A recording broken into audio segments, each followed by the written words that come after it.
abonnez-vous sur notre chaîne et cliquez sur la cloche de notification pour ne rien rater. Et moi mes téléspectateurs, bienvenue dans votre émission. Je suis le Kamba Live, voilà. C'est ça le nom parce que Joyce a soufflé Bissot.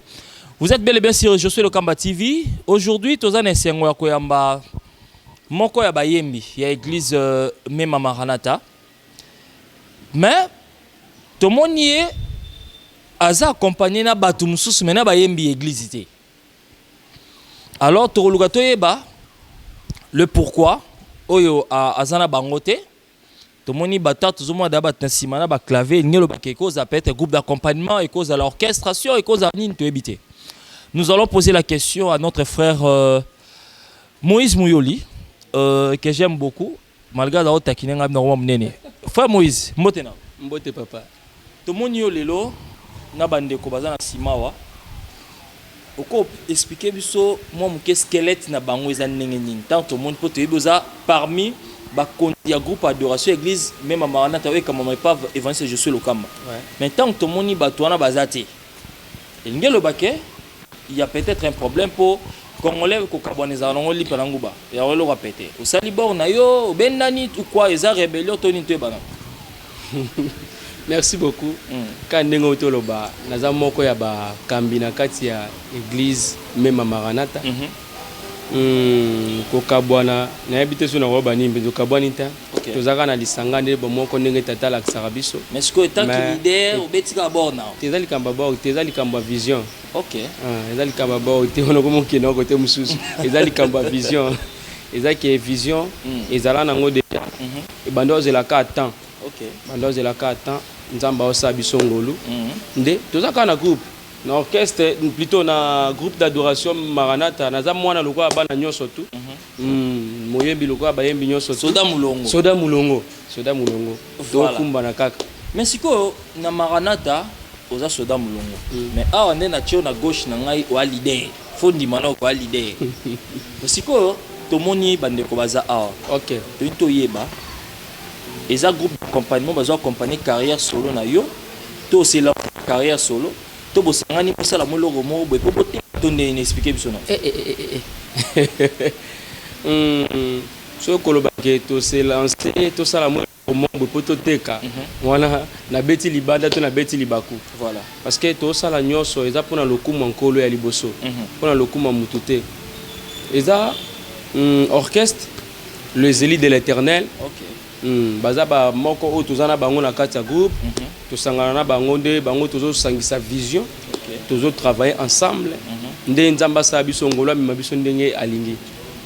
Voilà donc fidèles téléspectateurs to comprendre ensemble avec vous que orchestre élite de l'Éternel les élus de l'Éternel les élus donc les amu tout monter bango tout nzamba bengi ba ponami OK mais sikoyo tant que moni na orchestre na yo to me bandero est-ce que vous a complet to bamsu bazate to ba et belende bazangi et belende bazaka que moni confirmer tout aussi là donc va déconfiner batu donc tous qui pena ensemble mais et comme là va déconfiner comme moko ke luka moko anga moko mo boye aux obligés à kanga mutute talaka voilà mais frère Moïse Mouyoli nga ma soni to sola hein oui boy bato yo nyonso ozo tchena sima wana obike msu baze belé yo futaka bango ndenge nini ozora charge ya bango ndenge nini tant bazo accompagner vision pour yo ndé visionnaire papa bible lobi nzambe soka pesi vision pesa provision amen pesa provision kolba kena futaka bango combien na habité so na ko bango na TV to na ko bango te mais ngana otuna ka question moko bongo na église ba futa combien mais frère tant que vous êtes dans l'église ba futa combien eza musala nzambe o pesa musala mais bon eza musala nzambe mais la carrière frère Moïse Mouyoli so bato ba hotela so ba soutenir yo te parfois na moloba voilà parce que tant que ba na église ba futa mutu te donc yo po bando futa no bango te na lobi bongo par rapport ya quoi moni orchestre et juna nous en plein ndenge to ka ndenge nzamba linga me mabiso na nte bien sûr que nzamba okumba biso na maki bwana ebande to ana na débit so na peso kutu ba année sali to ba mo sali ondima kote OK parce que biso les eli ozomona lelo yo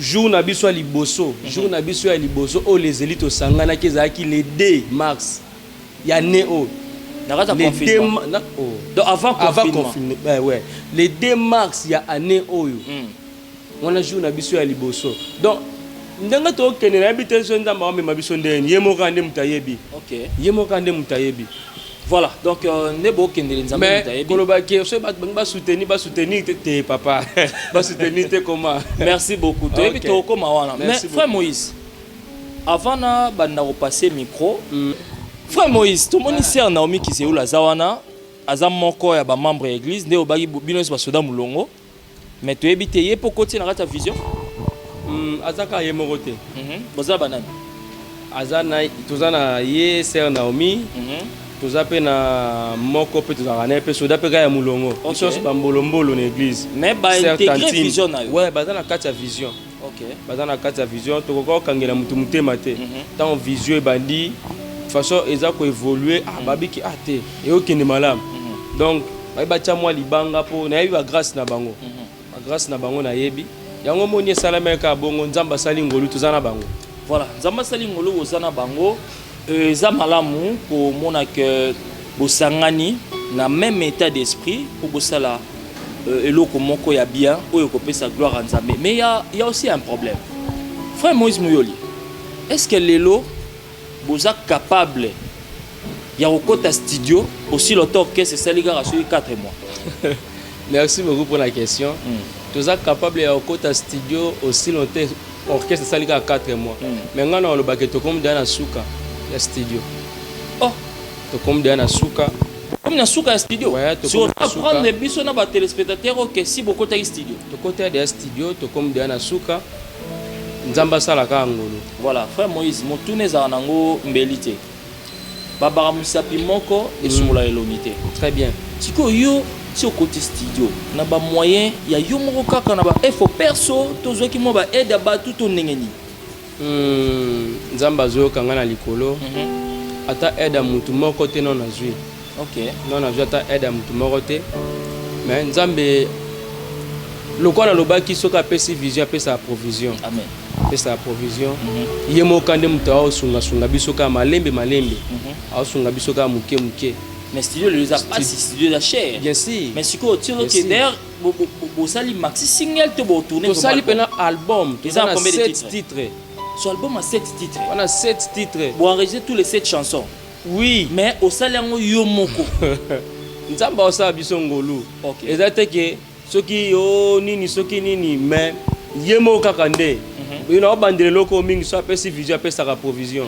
yemo kaka nde mutawa sunga biso tolali tolamuki aide biso ka bongo to koti nango na pesi to kanga mutema na ba besoin na biso to privé na ba besoin na biso lokola vision ezali nzambe fo asala oye aokanisa na ba vie à travers album exact donc yango mon to privé ba besoin na biso mususu to sa na makambo nzambe titre album ezali second souffle mais second souffle oyo moi maramongo just ki ngono moi maramongo na lobara na ba rezala kaka émission te mais à une mission ce qu'on a compris que yo peut s'adhérer na mission là mais second souffle quand on to loba eza émission te mais eza mission eza pe mission mais ce que biso te benza ma pesa ka avancer je suis le kamba ce que ti yo benyo second souffle donc c'est que yo peut continuer vision je suis le kamba oyebi bayebaka tata malamu soka zobota OK bayebaka nzete na bambuma donc naza mbuma oyo na bimi na nzete oyo eza lokamba amen voilà donc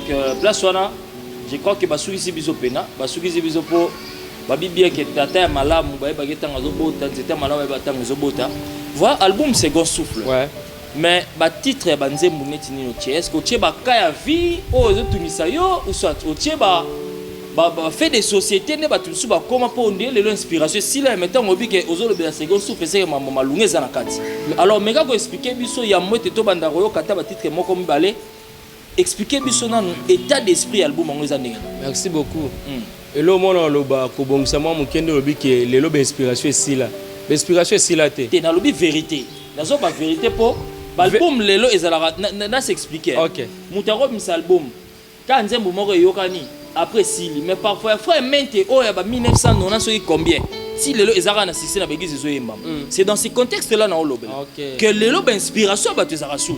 Maintenant, on s'inspire de ça album, on a d'autres tout.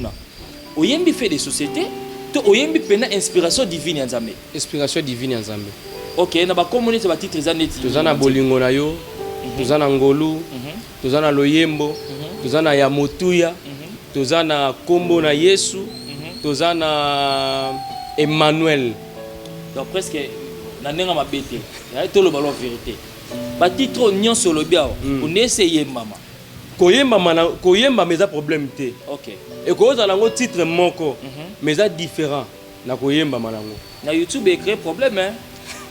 Wara pas musique côté comme mutumsusu côté comme mutumsusu maman ça bon. Alors yambo té bo pesa biso forme album to banda quand même na présentation ya ba membre bazawa na Olexa bino micro moko. Bonjour. Frère Placide Lumpungu. Frère Placide, c'est la caméra. Est-ce que vous avez chanteur, vous avez drummer, vous avez un orchestre ou ça la Bon, on a un orchestre, on a un chanteur. Vous avez chanté. Quantième voix? Première voix. Première voix. Passez le micro côté Puna. Notre frère Mbote Nayo. Oui, Mbote, papa. Frère Dieu merci. Frère Dieu merci. Dans un orchestre, tout le monde a micro Pena. Dans un orchestre, vous avez un rôle ni nous jouer. Nazara chanteur. Vous avez chanté. Oui. Merci beaucoup. Quantième voix? Non, deuxième voix. Voilà. C'est ça, côté tout le monde déjà clavériste. Papa Mbote Nayo. Mbote, papa. Le cas de la pianeuse, déjà tu comprends. Comment on a dit? Et comment on a fait merveille? Frère Merveille, merci beaucoup aux clavéristes. Donc, passez le micro de l'autre côté. Maman Mbote Nayo. Mbote. Voilà, Babengyo Nani. Sergina. Sergina. Oui. Vous avez quantième voix alors? Première voix. Première voix. On peut si le micro est pas notre sœur Azana Sima. Voilà, sœur, il y a une sœur Naomi. Ils là, Mbote et sœur Naomi. Mbote, frère Andy. Vous avez quatrième voix. Pour n'aller du côté, vous n'avez pas de bon, Nazala au moins ténor. Nazala a deuxième voix s'il faut. Merci beaucoup parce que vous êtes professionnel. Je crois que c'est important. Et voilà, donc voilà tout ce qu'on a la présentation orchestre. L'orchestre est en rang à peine à bariton maman maman qui est bien. Alors frère Moïse, Tolingi Toyo Kabino nan. Toyo kanano na pona ba titre ngamoko. Na pona ngolu. Ngolu.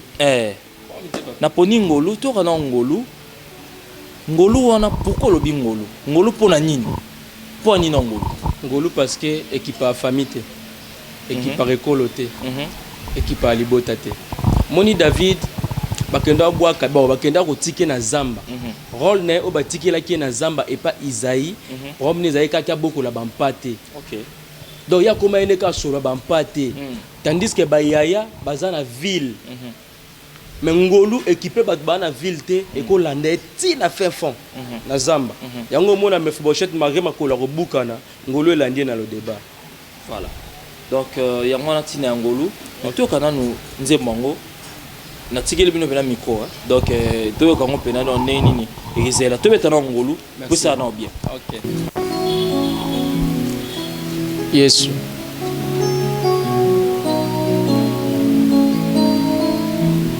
Tikana yemba ngolu Nzambe. Tikana yemba ngolu. Tikana yemba ngolu. Tikana yemba ngolu. Tikana yemba ngolu Yesu nanga. Tikana yemba ngolu. Tikana yemba ngolu. Jésus. Nazoloba ngolu. Ngolo nazoloba. Eza parce que équipe à famille té. Équipe à adresse à moto té. Ataba boaka yo. Ngolo kolanda yo. Ngolu équipe à famille té o. Ngolu équipe à AGT o. Ngolu équipe à kekolote o. Tikana yemba ngolu. Ngolu na yo landa David na Zamba. Elongola ye na solo ya bampate. Tikana yemba ngolu. Tikana yemba ngolu. Yango tikana yemba ngolu. Ngolu ngolu. Ngolu na yo. Tikana yemba ngolu. Na yemba ngolu. ngolu mosantu nayemba ngolu ngolu na yo nazoloba ngolu na yo Jésus ngolu no ekipata age Sarah te kasi lande na double ménopause Yesu bisika bato bazondima te bisika ngolu no ekenda kofandela bisika bato baondima te bisika ngolu no ekenda kopemela yango biso lezeli tolobaka ngolu Jésus alléluia ngolu ekipaka famille te o ngolu ekipaka age te o ngolu ekipaka ekolo te o tika nayemba ngolu nga oyo nabwakama na famille nabwakama mpe na mombelo yo kasi ngolu no elandaki ngai oyo tika nayemba ngolu nazala rejete na mokili balakela mabe kutu koloba te babotola ta kutu bibilia kasi ngolu no emonaki nga Jésus tika nayemba ngolu ngolu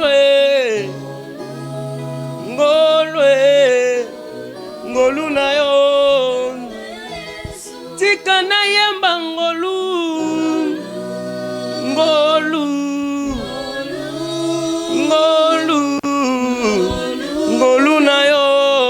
na yo Yesu. En tout cas mabo pour la bino moro. Et je crois que c'est vraiment inspiré que Mangolu et Nzambe et ça lit bien mais frère Moïse surmonter banzembo ko banoko ça va trop en église vraiment hein on va devoir se makasi boye ti ozoloba ngolo occupé koloté occupé famille occupé mututé mais pourquoi kolobelo ka bongo maïla no songwa parce que ça grâce bible lobi asala kangolu na moto asepela sa ngolu amen ce que zubanda ko défendre na likambo ya famille tant mususu mutu na ototanga kombo mutu lokwa David anga comme un roi te na kata Israël ce que ba na dépendre pour la famille mais le quoi ils ont dépendre na famille te yango moni ngolo ke na olanda e na ba solo ya ba même moza ki nango et landi kuna tie ko pesa e bokonzi voilà donc je crois que c'est important mais n'habitez nzembo za mobamba on a to bompo ba mi ba ibara trop hein voilà donc c'est un petit peu ça ngolu eza nzembo bien donc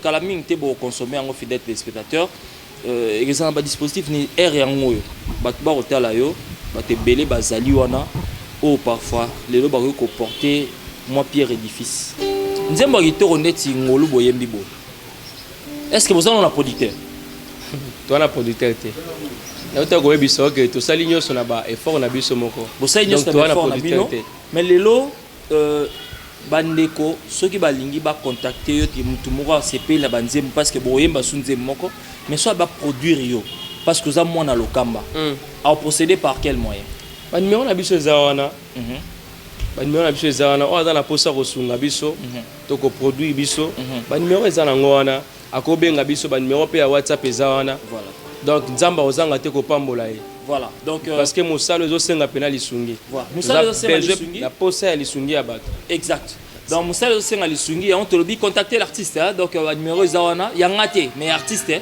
bengaye directement komela ye boluka moye te lobi batamité ya malamu bosunga bilonioso et osala bien pour avancement à œuvre de Dieu qui est liboso to pesi mbote na kulutu Pichu Mayimbi donc grand caméraman to s'appelle na visite na lelo sali biso bien mais frère Moïse nena yeba no elo moko nani a signé tous les titres na 4 albums yo moko to pe bande ko pe msu ba signé ba titre nga moko yo moko to signé ba titre alors proposer public yo bazota la yo titre msusu nini ya mi balé poto la bolingo na yo pourquoi bolingo na yo na bolingo ya Jésus na kata nzembo tolobi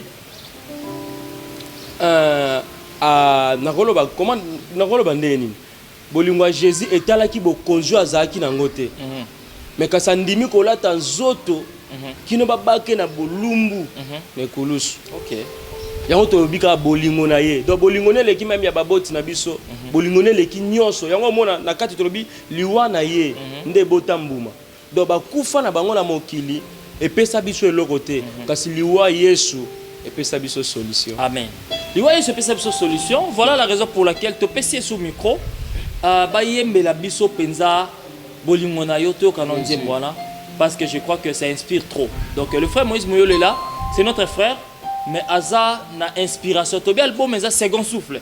Donc mon pépé asika et roya souko souffler na ba vie na bino. Amen. C'est important to ka susu bolingona c'est parti. Amen.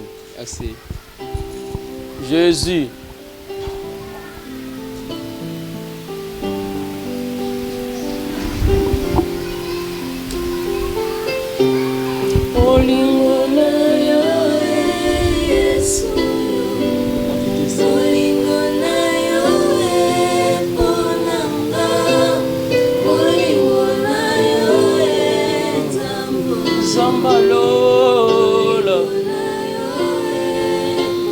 Bolingo nini na sena moi. Ah, Jésus. Bolingo na yo pona nga Jésus. Etalata bosoto afulo nazalaki nango te. Etalata bisika nazalaki te Jésus. Alléluia. Jésus. Bolingo na yo Nzambe na ngai. Bolingo na yo kolo na ngai. Na mabe esengelaki nakufa na esika na nga moko. Bolingo no papa elandaki nga na ekulusu. Bolingo na yo Nzambe na ngai. Bolingo na yo kolo na ngai. Tango bandeko na ngai ya makila babwakaki ngai. Bolingo no papa elandaki nga na poto poto. Bolingo na yo etonda motema na ngai. Bolingo na yo tika na yemba bolingo ya solo Nzambe. Jésus. Bolingo na yo Yesu. Bolingo ya solo na mesana komona na sena mo. Zambalo, zambalole. Bolingo ya boye na zwate pa ya batu Jésus. Bolingo leki ya sababoti na ngai yo. Ah, pona ngai yo.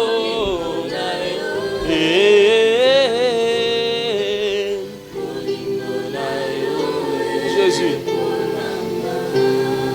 Bolingo na yo Yesu na ngai. Alléluia. Bolingo no papa elanda Mephibosheth na lodeba. Bolingo no elesi Mephibosheth mesa moko na mokonzi. Bolingo ya boye na tikala komona te na se na moi. Bolingo endima basete na maboko Jésus. Bolingo endima ekota nzube na moto ya. Bolingo endima babaka ye bolumbu pona ngai. Nga mwana na yo kolo na bikisama. Ai bolingo na yo ya yango. Jésus, Jésus, Jésus. Merci Seigneur. Alléluia. Tu es merveilleux Seigneur. Liwana yo ebotambuma. Liwana yo ememi biso na bomoi. Kufa na yo nde monisi bonzambe na yo na mozindo. Ya makambo ya minene. Bakufa tomona changement teo. Kasi kufa na yo ememi kimia na mokili ya se. Ozali pole ya mokili. Pekimia o ezangaka oyonga na lukamba lebele. Ozali mozindo ya bolingo. Kombo no bolingo. Zambe ya bolingo. Ozali Jésus. Yahweh o Zambe nanga. Zamba bolingo nini yo. Le live, il y a album second souffle, frisson au boyoki, et ça, même frisson au ngape na yoki. C'est vraiment l'album inspiré. Donc, vous makasi ya lokamba na ngai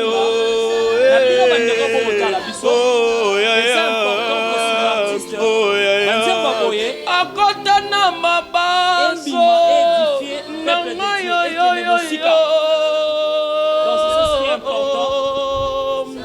akota na motema. Merci vraiment. Jésus. Merci frère Moïse Mouyoli. Merci. Je crois que Eza important makasiko kabandi maboye. En tout cas, félicitations. Merci. J'ai vu que Eza inspiration. On a tout un bible inspiration za rali sauter.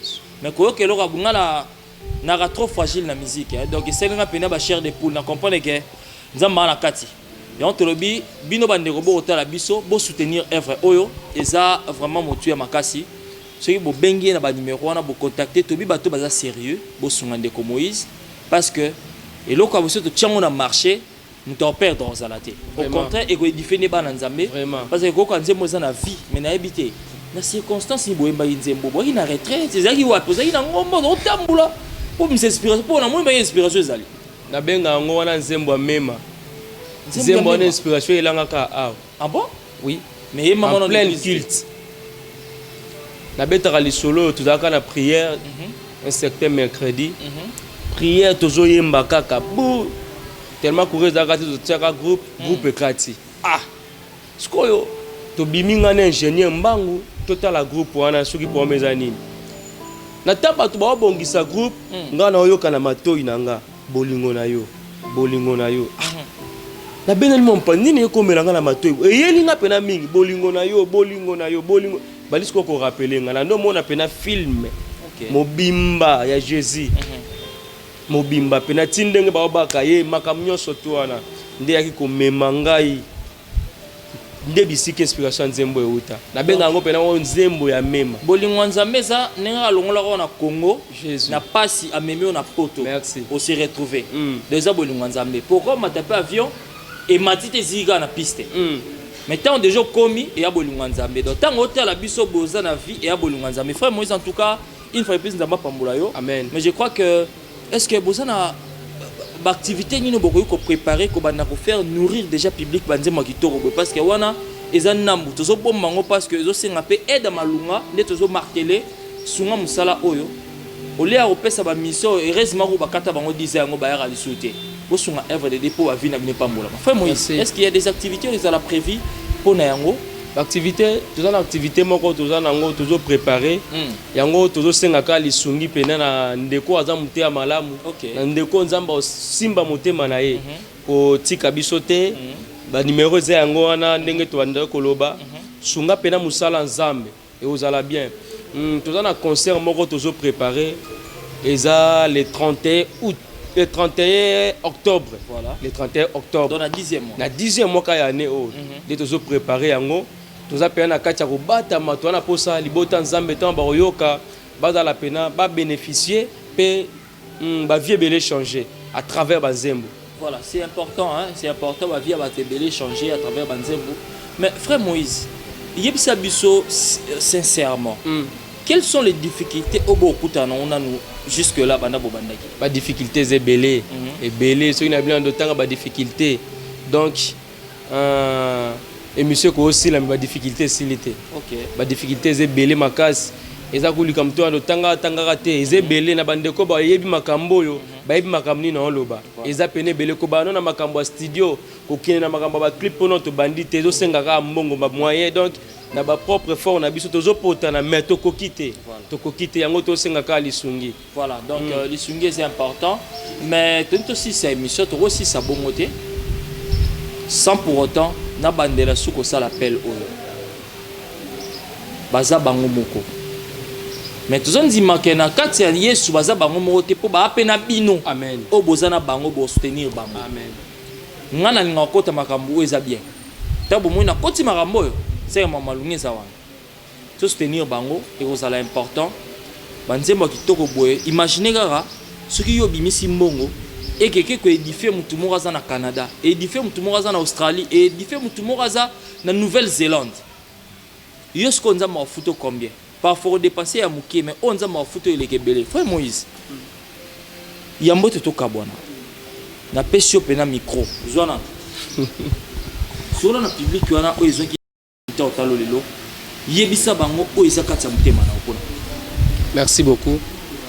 Lilo balange kozala ka moko to sela nzambe inspiration nasi ba o balandi ba moni inspiration eza divine donc euti epa na nzambe yemoko donc tozo senga ka lisungi na bandeli sukolo ba parce que ya makambo ezebele ya kosala ba activité ezebele tozo préparer mais nyonso to na po et se réaliser ezo senga ka mo ba moyen moko ezala yango moni tozo lela beaucoup plus na ba na nzambe même na bato bandimela yesu te mais ata na motema kosunga numéro yango wana donc numéro na biso yango wana ya contact sunga mosala ya nzambe pe nzamba kozanga te kozongisela ebele makasi nzamba kozanga te kozongisela parce que pe mana bomo ina ya ofele ozozwa opesela yango mbongo te opesela yango mbongo te mais ozozwa yango ofele.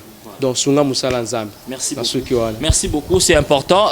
Je crois que tu as commis pratiquement la souka émission Nabiso et Mokola Lelo. Tu as mis tout cela. Nandeko Moïse Mouyoli pour un album au second souffle. En tout cas, titre Kitoko, Banzemba Kitoko, ça allait bien. Merci na orchestre. Toko Sati, pendant que le beau Ezali, Mingon Ezali. Et surtout, merci à l'équipe technique qui nous a tenu compagnie aujourd'hui. Namoni Joyce Lokamba Kingono, Mokambi Ben, Yekutu Doyer le Belate. On a fait mon amouté ma papa Willy na Canada. Et pour Annie Pété, Nandero Nabiso, le guitariste, tout le monde a monté na OP. Bien qu'on ait retard, chef, hein. Voilà. Donc, le chef du groupe. Chef du groupe. En tout cas, c'est les gars qui vont continuer. Merci na bande konyo pour l'anda kibiso. Tolobi, bossung artiste, c'est le moment. Toro tickete, toro ya sur la deuxième émission pour te présenter. Toro ça les bons surprises toké na studio place bon ça là. Et ça la mieux. Toro ya pas na studio, wana la kibino, que toro ya na studio pour te vivre le sous-sango en live et ça là vraiment qui toro. Qui m'a jamais zamabota na bino tokutani prochainement. Bye bye. Abonnez-vous sur notre chaîne et cliquez sur la cloche de notification pour ne rien rater.